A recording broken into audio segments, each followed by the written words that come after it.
3-on-1, 4-on-1. Boucher! He took off in Montreal. He landed in Toronto.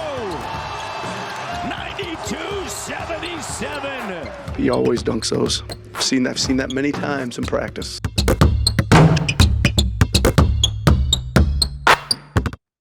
How about the Toronto Raptors? Welcome to the Homestand Show. It's Albert Vartayan. My co-host to my right is James Sharman, and the Raptors. They've won 6 of their last 7, James, 115-110 over the Pelicans. And once again, Jakob Poeltl game, this time 18 boards since joining the Raptors. 24 for 28. The guy's only missed 4 shots, Sharms. Yeah, it's just what they wanted, right? I mean, that garbage collector under the bucket there, and seems to be the domino effect we spoke about yesterday. Siakam had a really strong game as well. OG back from injury, had his moments. So listen, the schedule's relatively weak for them. Yeah. So they've got to win these types of games, right? And I love the way the players are talking about post-game, saying, listen, the play-in's nice, but we're looking beyond the play-in. We're looking actually the playoffs proper as well. So there's some confidence there. And hey, Chris Boucher, what a dunk. That was symbolic, I think, of the whole energy of the team. Yeah, I thought the whole team, I thought they were all great. Nick Nurse had a great game plan. And yeah, look, you insert Jakob Poeltl, you give him a big man, and they get healthy, and all of a sudden they look like a really good team again. 7 offensive assists, right? More than the Pelicans combined. Yeah. Not bad. Yeah, 5 players in double digits as well. They're up to 9th in the East, just 3.5 game back of the Knicks in 6th. All right, to hockey. The Boston Bruins, they got even better. Once again, they made a trade. The best team in the NHL on pace to break all kinds of records. From Washington, they get Dmitry Orlov, Garnet, Hathaway from the Capitals. And Orlov, you get a shutdown D-man on the left side, Stanley Cup champion to an already stacked team. Another top 4 defenseman. They got several top 4 defensemen. More than 4 of them. Yeah. In fact, right? Yeah, you know, that rumble you heard yesterday afternoon, that was Leaf Nation going, come on. Really? Yeah. This team that's going to threaten to break the Canadiens' all-time wins record, probably will do it at this point, have got better for the playoffs. I mean, that being said, it's not often you see a President Trophy winning team win the actual cup. But this team looks different to me, right? They've got that. There's chemistry in sports, and then there's teams like the Bruins who just know each other so well. They've got that inner belief that I know the intangibles you need to win Stanley Cups, they have that. And they had that the last dance factor.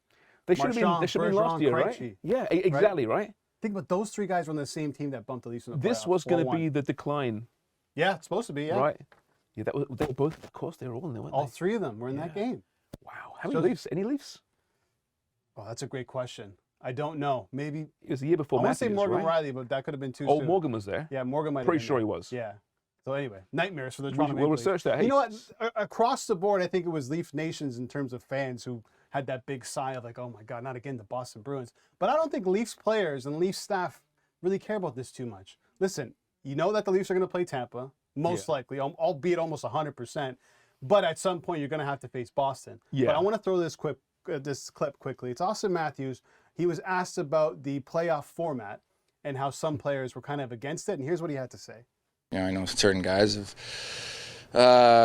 voiced what they think, what they believe. I'm pretty indifferent. I think the best team usually wins. So, yeah, I mean, obviously with our division, it's obviously a tough group to kind of get out of. But I think the best team usually moves on. So, it's up to the team.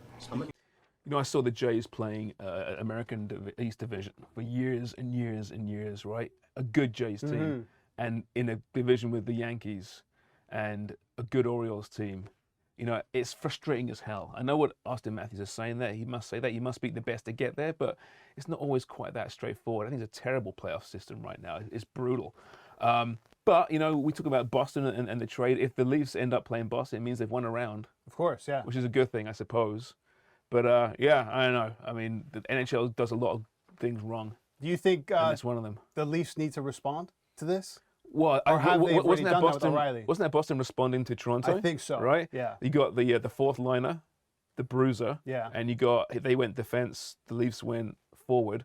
I think the Leafs still must do something to address the back end now as well. I mean, you imagine me playing. I mean, there's one thing about playing a Bruins team, right, and being a Bruins team, but to beat a Bruins team and a Tampa team, and then who knows, Rangers. That's tough. That's It is tough. tough, yeah. Whoever wins, if an Eastern Division team, conference team wins the Stanley Cup this year, they deserve it. Yeah, of course. Because man, that is a tough And journey. you're coming out with some serious scars coming through the serious East. scars. I just wonder if the Leafs knew that Orlov was available. Because this happened relatively quickly, right? Yeah. They were sat, and then the deal was done. Was it it's a first rounder, right? Yeah, with Minnesota And taking the on Leafs 50% traded of out the salary. first rounder Yeah. this year. They Yeah. could have traded next year's. He just seems first like he'd be a rounder. great fit on the Leafs. He'd be a great fit, of course. Right? Yeah, So exactly. it'll what be they interesting to see who they're looking at. Let's get to some NFL news. We'll talk about the Leafs later. They're in home tonight taking on Minnesota. Russell Wilson, he's back in the news, and according to The Athletic, Wilson apparently wanted Pete Carroll and the GM of the Seahawks fired when he was there. He's since come out with his own tweet, and he said, "I love Pete, and he was a father figure to me. John believed in me and drafted me as well. I never wanted them fired. All any of us wanted was to win.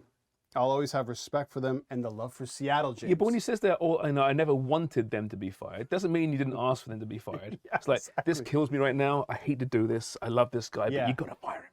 We've got to move on. I want Sean Payton, Yeah. right? So I know when he came out, who knows what the truth is, but it's quite damning, the report. Does he take top spot for the most hated person in the NFL? In the NFL, oh, there's a long list there, isn't NFL there? player. I think him and Aaron Rodgers, people might have something to say I about think him. Rodgers is just misunderstood, Albert. Yes. There's See, this something guy's about- just a moron, He's a bit of a moron, but now he's got Sean Payton to deal with, and that's not going to be something he's going to want which to is what he deal with. wanted originally. Yeah, apparently. Apparently. Now he's going to have a really good coach in Denver, and hopefully for our producer, Sean, our Denver Broncos fan, they do well. Coming up, we're going to talk about Leafs against the Wild.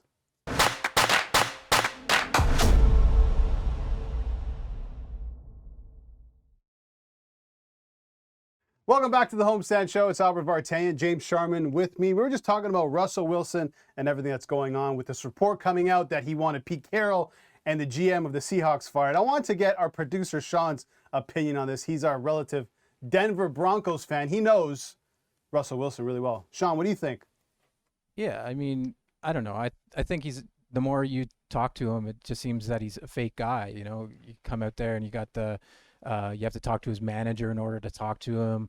And now you've got this whole charity thing where it seems like 24% of his, the charity revenue only goes to the charitable causes and the rest goes to salaries. It just seems like the more you deal with the Russell Wilson, the more fake he seems. And I don't know where this came from. Like, it didn't seem like he was this kind of guy in Seattle. I don't know, like, where it came from, but I just want him to play better next year. I don't care about all this other crap. As long as he plays better, that's what matters to me. Maybe I don't know, Sean. Maybe you give a guy 5 years at $245 million, it changes a man. Maybe that's possible, right? But some of these demands, right? The Broncos, he has his own private weekly meetings with his offense. He has his own private office away from his teammates. He calls his own plays. He has personal staff always walking around. You asked the question, Albert. You know, is he the most disliked, hated NFL player. Yeah, I mean, it got me thinking, is Sean the most hated member of Homestand? Right now? Yeah, right now. I think he takes the cake. You think so, right? Yeah. I think Sorry, so. Sean. But who do you... Okay, Russell Wilson or Aaron Rodgers? Who takes the cake for number one spot? For me, it's got to be Be honest. recency bias would say that it's got to be Russell Wilson. I've heard your takes on Aaron Rodgers. Come on. Rodgers is fine. He's a weird guy. You know, it seems like he gets bored and tries a lot of new things just to see what's going on in the world and what he's capable of mentally. But I don't know. You know, what did he do? He lied about COVID in a way. Like, to me, like, He had his sources, Sean. like Russell Wilson just seems so much more scummy to me, like as a fake person. And so I'd rather, like, at least I know what I'm getting with Aaron Rodgers. I don't know what I'm getting with Russell Wilson. Like, who is the real Russell Wilson? Like, can you? I don't know. Please stand up. Again, Mikey sings in the background there, Yeah. right? You know, you got Russell Wilson and Aaron Rodgers. You got Sean and you got Mikey Sing Yeah. here.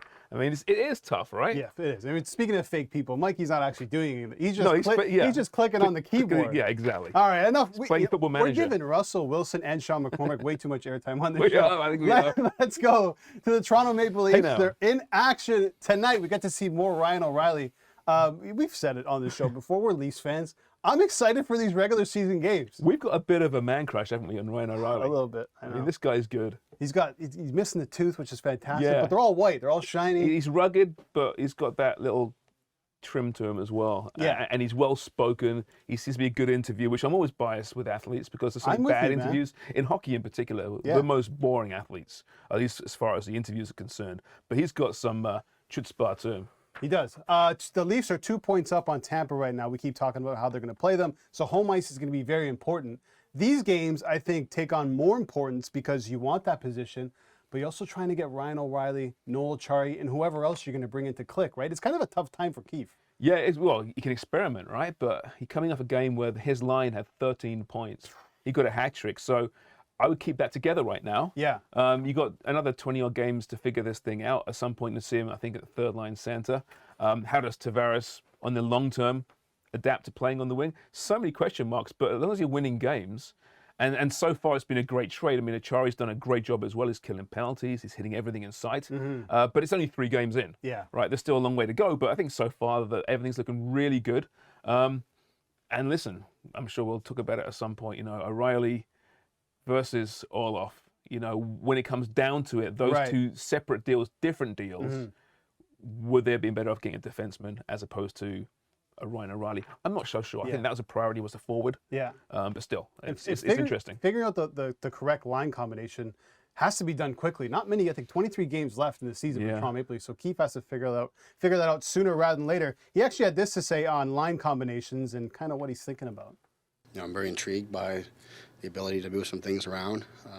As I've told the guys from that line, in particular, though, that I think it is important that, while I do want to try different things, I don't think it makes any sense to have it be switching things every game or every couple of games. We don't have that much schedule, but we do have enough schedule where we can give some things time to breathe a little bit before moving on to the next thing. And there will be a time, even if things are really rolling, that I do have to try some different things just to be certain that we have given some time to multiple looks to be prepared for anything that the future might bring. Yeah, what the future might bring, right? Don't forget, this time next week, the trade deadline. Yeah. Right? There can be more players coming in, and who knows whether it's a defenseman, another depth player, who knows, a scoring winger, right? So much can still happen. So I think for a coach like Sheldon Keefe, he loves this time of year. It's exciting. He gets to really coach and try things out. As much as it will motivate a team and energize them, I think the coaches too get a bit of a buzz out of this. He said before that he was sleepless. He couldn't sleep when the deal was made. All the options he now has. So as long as they're winning, keep trying things, right? But I mean, do you see O'Reilly, like when the playoffs begin, is O'Reilly a centerman, or is he playing, a centerman on the second line, or is he a centerman on the third line, or is he a winger on the second line? Man, if you asked me this before that Buffalo game, I would say a third line center, possibly. Right. But I mean, based on the way that team just played, that line, 13 points, you can't get away from it now. But I think once you get to the playoffs, that depth is so important. You might want to split those players up. Yeah. And with the Leafs, they have so much luxury in attack. You have Matthews, Marner, Nylander, Tavares. Any combination of those players, they can all seem to click. We've seen it throughout the season, right? So, yeah. But it was up to me. I think down the middle is probably the most important spot. You think about against Tampa, a team with 3 or 4 strong lines, right? Having 3 centermen like that would be pretty impressive. Right. If you can, bury Tavares in the offensive zone. If you can, if you can, right? And you probably can now with having 2 defensively strong centers in 3, including Kampf on the fourth line. Quickly, you really want to touch on Auston Matthews and what's kind of going on with this season. Some of his individual statistics are down. Yeah, I mean, people are freaking out a little bit about this because he's only on course for 42 goals this year. Just the 42. Just the 42, yeah. But when you compare it to last year's 60, I think the pre-season narrative was, will he hit 70 goals this year? That's not happening, but I'm watching Auston Matthews, and there might be something physical there. He may be battling an injury. He's missing time recently. That could be what it is. But I see this complete player now. I think he's more of a 200-foot player this season than he was last year, right? He's defensively superb. He's incredible in the face-off circle, and he's still going to give you close to 100 points. So I know it's sexy to be up for all these awards and to have these enormous, ridiculous goal-scoring records and destroying Leaf records. That's fun, but especially when the playoffs begin, you want a guy that can, in any situation, put him out there. And either in his own zone or in the offensive zone, he can be dominant. And that's what we're seeing right now. I think he's been absolutely brilliant.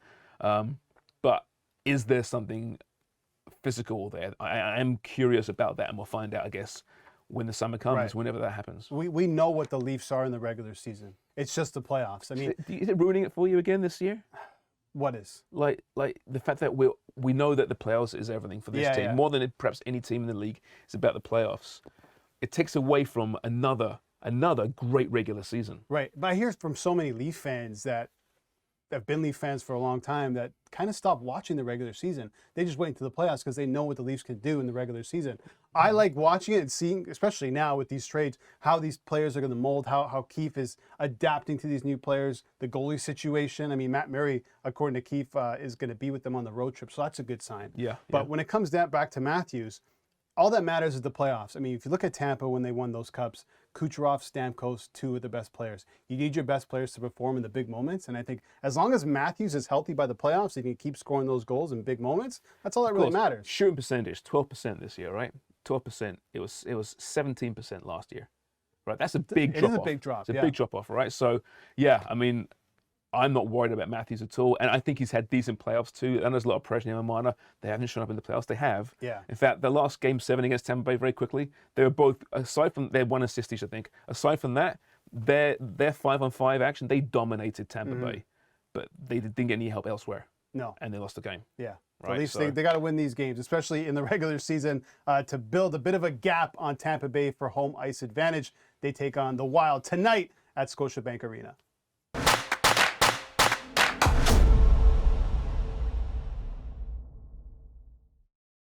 All right, welcome back to the Homestand Show. Transitioning now to soccer. Yes, Toronto FC. And we're joined by TFC beat reporter. He is also co-host of the Room 442, Michael Singh.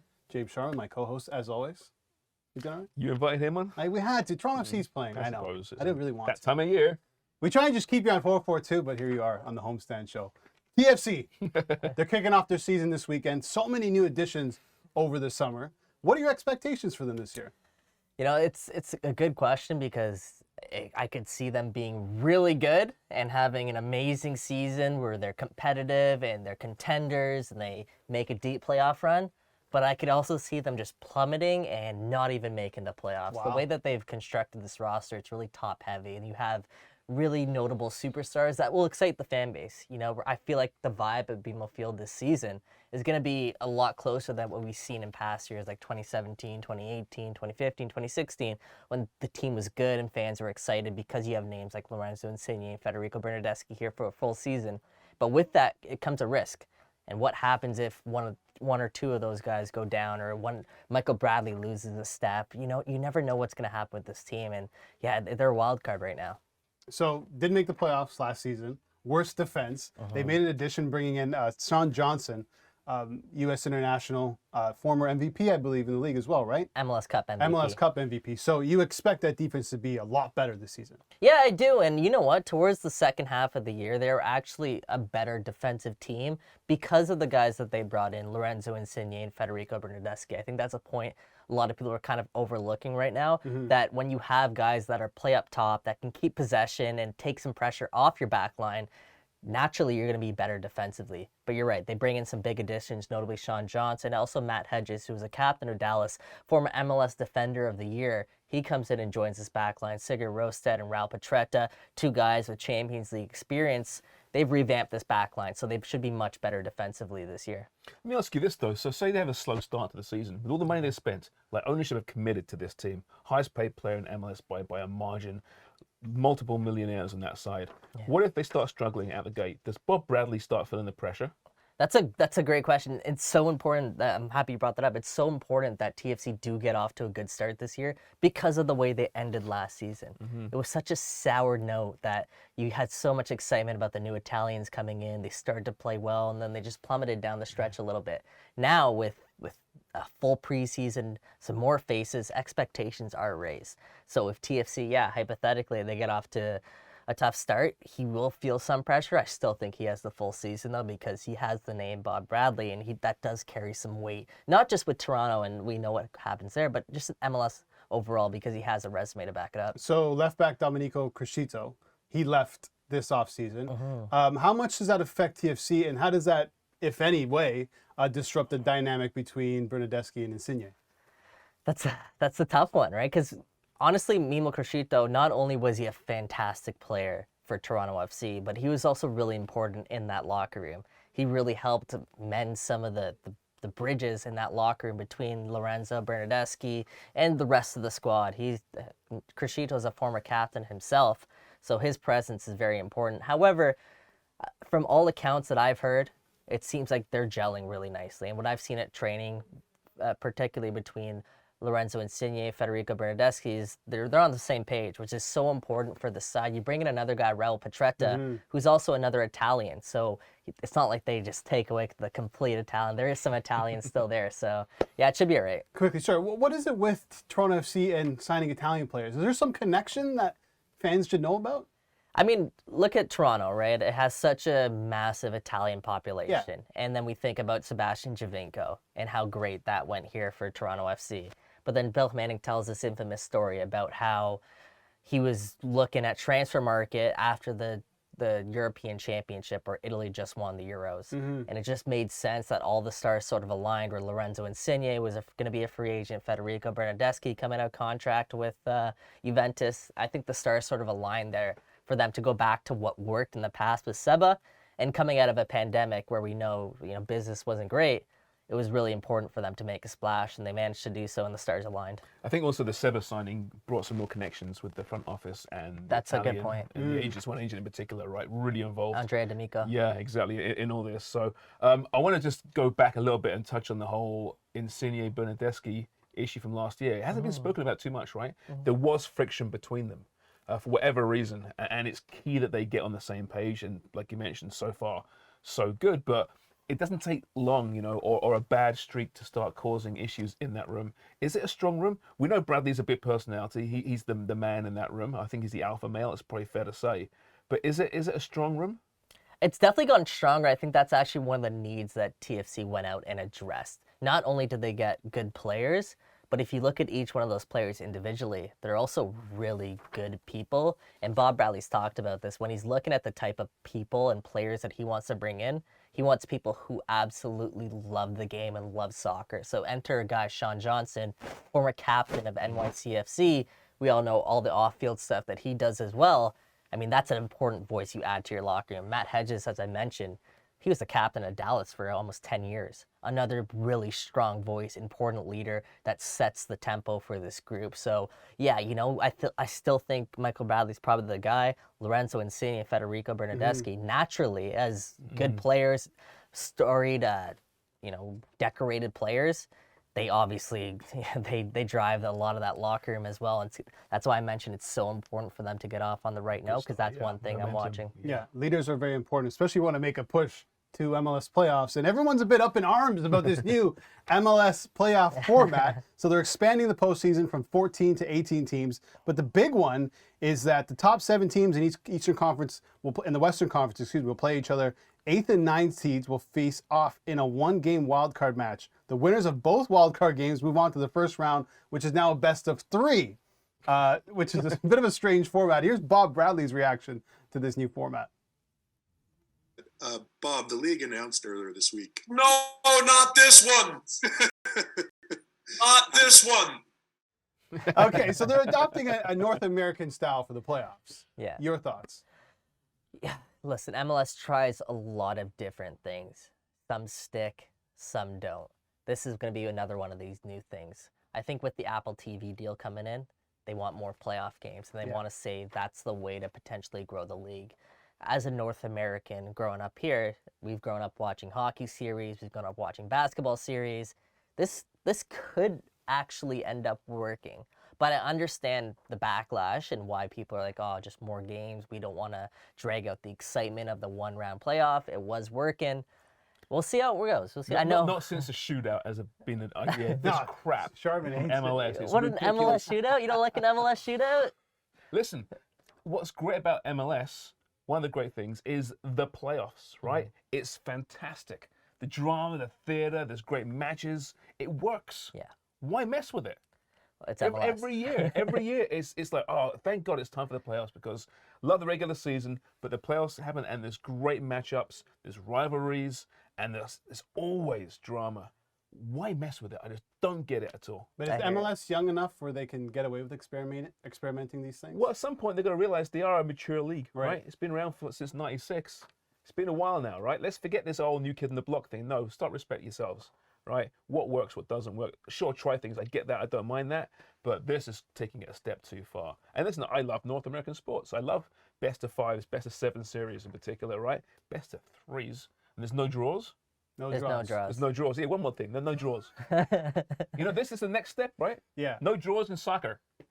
No draws in soccer. Can't be having that, can we? You might end up liking it, Sherman. No, there's no chance. You never know. He's gonna be the biggest fan. Okay, quickly, running out of time. TFC, 32-1 to lift MLS Cup. Do you give them a good shot to do that?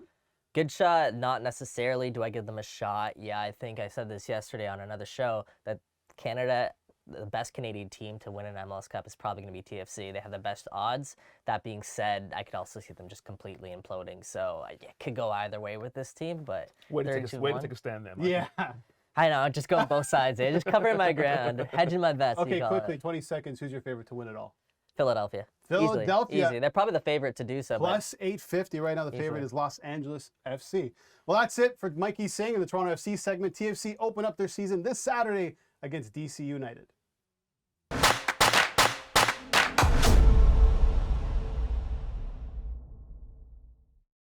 All right, welcome back to the Homestand Show. Joining us now is our resident Vancouver Canuck fan and Jakob Poeltl fanboy. You gotta find a new one. No.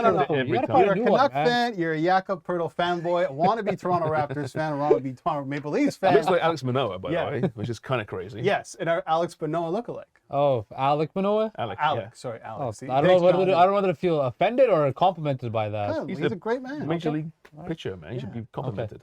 Okay. All right, the Raptors. Enough of that. Yes. The Raptors with another big win. Listen, they've won 6 of their last 7, 115-110 against the Pelicans last night. But the big talking point, once again, was Jakob Poeltl's performance. Here's Nick Nurse on what he thought about it.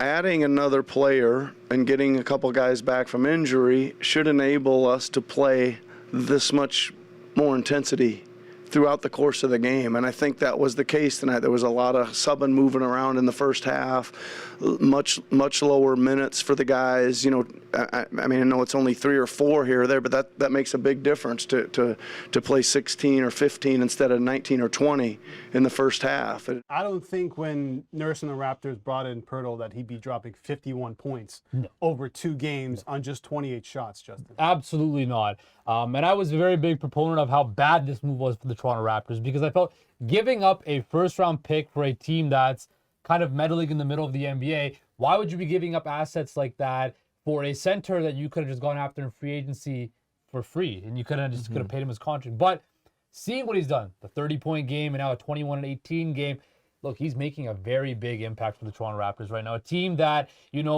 was missing a center, and now that they have that starting center, you're seeing how well they're playing. Now, again, they almost blew another late game lead, which is not a good sign, especially during a stretch run where they're going to need to play some very high-level basketball. But everything I'm seeing from Jakob Poeltl, he's proved me wrong. Jakob Poeltl is playing great basketball right now. Not only is he putting the ball in the basket, but he's also being that defensive rim protector that this team so desperately needed. And I think Masai Ujiri is kind of looking at everybody that was doubting him and kind of laughing. I told you so. No, but no one doubted that this is a good player, though. And it's the kind of player that they needed. That was never in doubt, but I'm kind of with you. I don't want to rehash the deadline. That was done in Hoop Talks a while back. I know that. You're probably bored of that, but this is a new show, right? So everything's fresh for us here. But I'm with you, what you're saying. This is a team that, even if they make the playoffs, right, they're not going that far, I wouldn't think, right? It's kind of a crazy NBA year, but they're not. They're going to get dummied by someone. And it's cost them a first-round pick. Yeah. Why not wait until the summer and readdress? And I think for whatever reason, Masai probably thought that, look, the Eastern Conference, it's a 2-horse race up top with Boston and Milwaukee, and then kind of it's Philly and Cleveland, and then kind of everybody else, right? So Masai probably feels like, hey, if I can get a starting center and it can squeeze one more playoff run out of this team, then why not? Again, that playoff run, what would it be? Maybe a first-round exit in like 6 or 7 games. If that's the ceiling, I don't think anybody would want to be a part of that. But we'll see. Look, I think when Masai is at this period now where he's assessing everybody on this roster, whether that's Pascal Siakam, because he's going to be up for a super max extension in a year's time, right? OG Anunoby, he wants a different role. What is he going to want to do? Jakob Poeltl, what is he worth? Gary Trent Jr., what's he worth? Fred VanVleet. So I think Masai, like he mentioned, is going to be taking his time to see what he has with this roster and then make moves according. I feel like this is kind of crazy to say, but Poeltl playing well is like a double-edged sword for Masai and the Raptors. Yeah. One, you need him to play well so you get into the play-in or the playoffs and potentially maybe even win a round.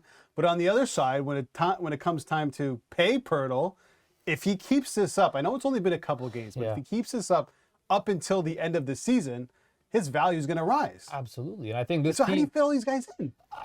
that's the question that Masai and Bobby are gonna have to address in the summertime, because you're gonna if you want to keep these guys, you're gonna have to go into the luxury tax, right? And you're gonna have to pay even more money for a roster that, yes, it'd be great if they make the playoffs, but they're not gonna make any noise in the playoffs, right? And I think and Masai's always stressed the goal is to win in Toronto. We want to win in Toronto. We're gonna win again in Toronto.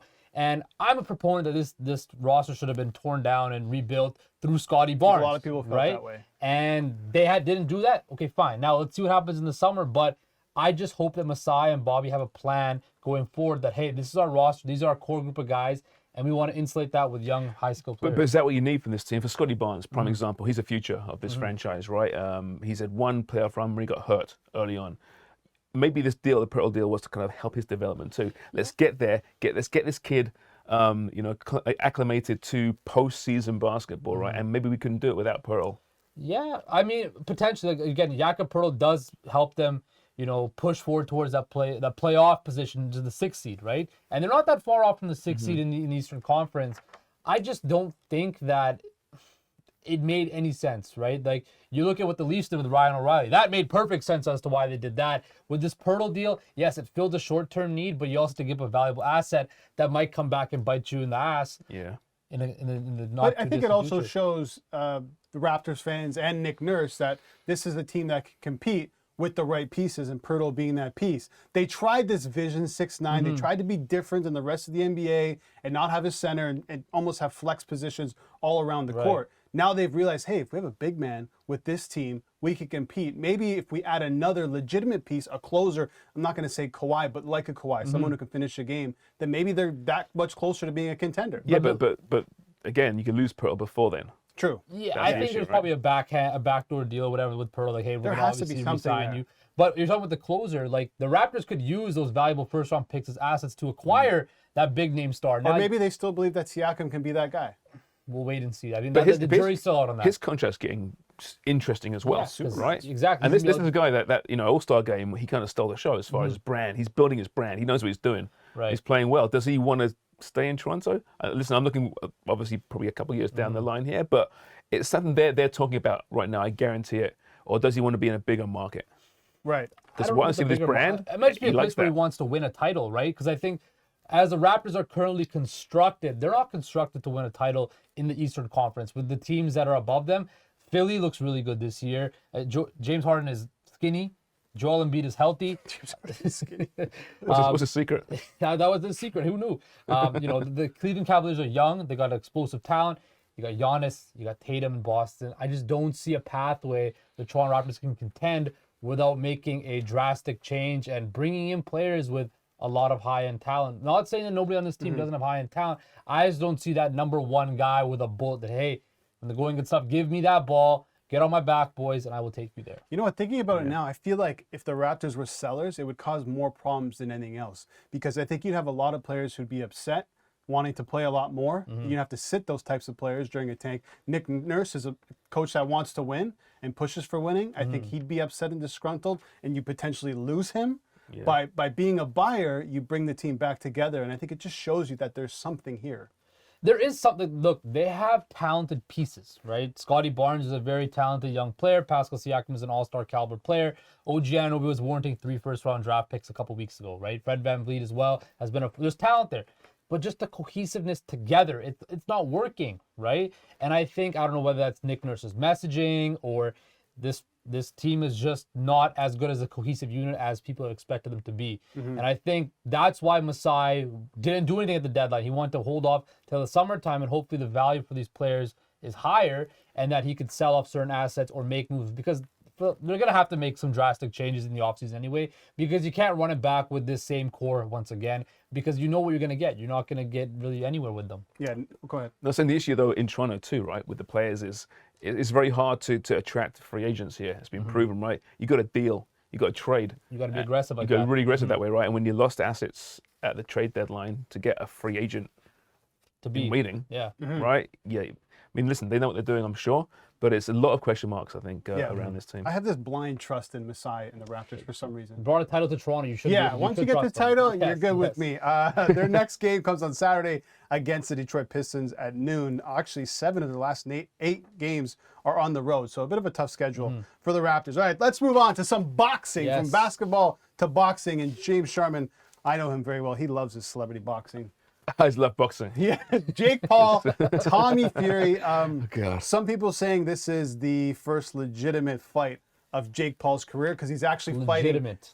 He's actually fighting a boxer in Tommy Fury, who just so happened to also be a celebrity. He's on a reality TV show. Yeah. Isn't a Love Island? Yes. But he's a real Season 5. But he's a real boxer.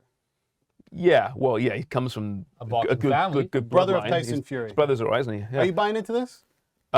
More so than Jake Paul's previous fights. I mean, Anderson Silva, listen, legend, not in boxing, obviously. And then Nate Robinson, remember that fight? yes. I couldn't believe what I was watching. I had such hope for Nate. Yeah. And he comes out windmilling. Yeah. Right? I mean, it was yeah, ridiculous. So, no, I mean, listen, Jake Paul, he's a smart guy. I think he's built his career quite well. But we're about to find out if he's legit, because I know what you're saying. Fury is not exactly a contender at this point, but he's what, 5 fights into his professional career? Yes. Yeah. I think he's 5-0, right? Yeah. 8-0. 8-0. Four Sorry, knockouts. 8-0, 4 knockouts. We're talking about right? Tommy Fury? Yeah. Yeah. 8-0, 4 KOs. Look, I was amazed at actually just the spectacle that it was yesterday at the press conference. Like, you see Derek Chisora in the background right there. I love that. Saw Mike Tyson, Devin Haney was out there. I mean, look, Jake Paul does a hell of a job. He sells a big fight, and I guess that's a big thing in boxing, having the ability to sell a fight. Look, we're talking about it We're talking about exactly on a sports show. We're talking about the it celebrity right boxer. now. There's something I buy into him a little bit though. I think there's a person who actually really wants to be a legitimate boxer. He's not doing it just for his brand, right? He's making a lot of money doing it. Yeah, he wants to fight though. He's not a bad boxer. He's not, right?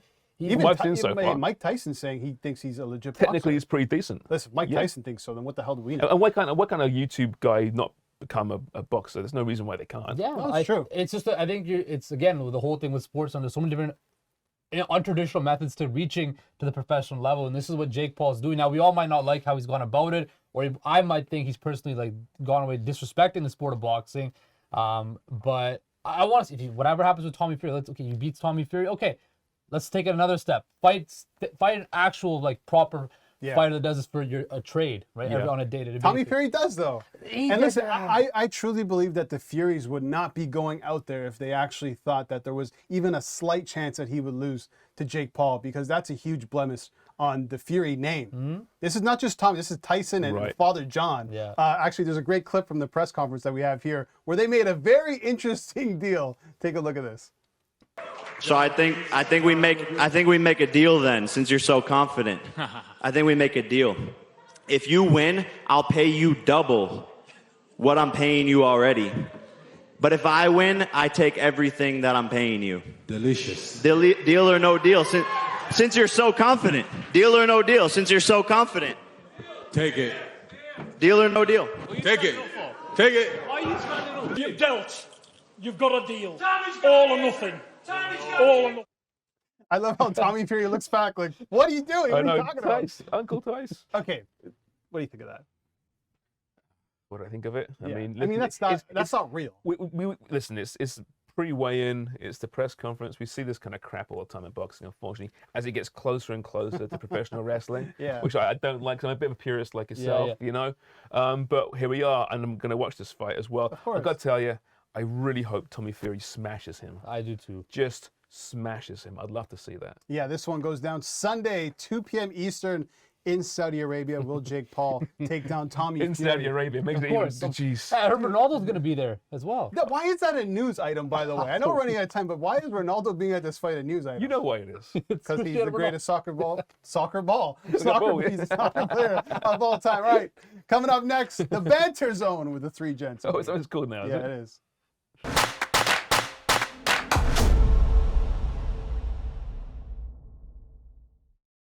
Welcome back to the Homestand Show, and we've reached the end of the show. It's Albert Vartanian, Justin Pooney, and James Sharman. Lots talked about on the show. The Leafs in action tonight. The Raptors playing really well. Jake Paul, Tommy Fury, so much going on. I found this fantastic video online. Last night, the Pittsburgh Penguins were booed off the ice, which hasn't really happened in the Crosby era. But I've never heard a more aggressive boo in my life. Have a listen.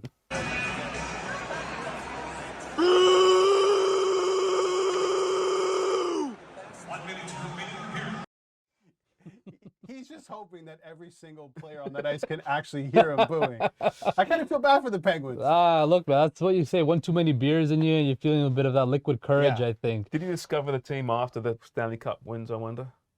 Maybe. You know? I mean, Probably. they didn't They've play. been good for so long. But There was they fire didn't on play. Hextall They didn't play chants. well last night. Let me ask you a question. When's the last time you've been to a sporting event and you actually booed that hard? Let me tell you this. I think about go back a few years now. I was at Maple Leaf Gardens, Leafs against someone way back when. Gardens. Yeah, Wow. it's when Larry Murphy was playing for the Leafs, who went on to win a Stanley Cup. Another one, by the way, great player, Hall Not of with the Famer. Leafs. At the time, I didn't understand hockey, and me and my mate went there with brown bags over our heads, with, No. number 55 on our foreheads. No. And Wow. we grew it a lot, and I'm ashamed to admit that. It's not cool. So Larry Murphy, if you're watching, I apologize. Respect, man. You're one of the greatest of all time. But at the time, I didn't get it, and that was a horrible Leaf team. Hey, but listen, whoever doubts your Leafs fandom can never do that ever Yeah. again. You went to the Garden with a brown paper bag on Yeah, your head. with number I can't say that 55 I've done that. Oh, here we go. We got producer Sean's got something to say. Yeah, Sharm, so how do you feel about like Justin wasn't alive when that Oh, happened? you know what? Not good, actually, Sean. I don't feel good about that at all. Most of us weren't alive when Sharman was young, to be honest. Yeah, so funny. Yes, so you'll be sorry when I die. No, come on, don't say that. You know how I am. You should be but sorry. Knock on wood. You're not going to die anytime soon. Do you remember the last time you went to a Canucks game, Whitecaps game, Vancouver I Canadiens definitely game? wasn't a Whitecaps game because it's not really many fans there. But I think the last one to a Canucks game, Like a true boo. yeah, there was the fire Gillis chant. When Mike Gillis was the GM, they were firing Mike Gillis, and the next day they fired him. Tell you what. Well, Canucks fans, you know, when they get what they want, but we actually never get what we really want. So I don't remember the last time I booed at an event. Maybe like when I went to watch like wrestling or something. Yeah, What's that that's worse? part of the job there, isn't it? Is that Wrestling. worse that like a 30-year-old man booed at a pro wrestling event? No, it's the fact that you went there to begin with. That's true. I went to a wrestling event one time and fell asleep. Did you Wow. At a WWE event. Really? Yes. That actually happened. Was it with producer Sean? Because Sean loves his wrestling. No, he was supposed to come, but he was too busy eating poutine. Because Sean puts me to sleep sometimes. Yeah, he does. All right, that's the end of the show. Happy Friday and have a great weekend. We'll be back next week on Monday.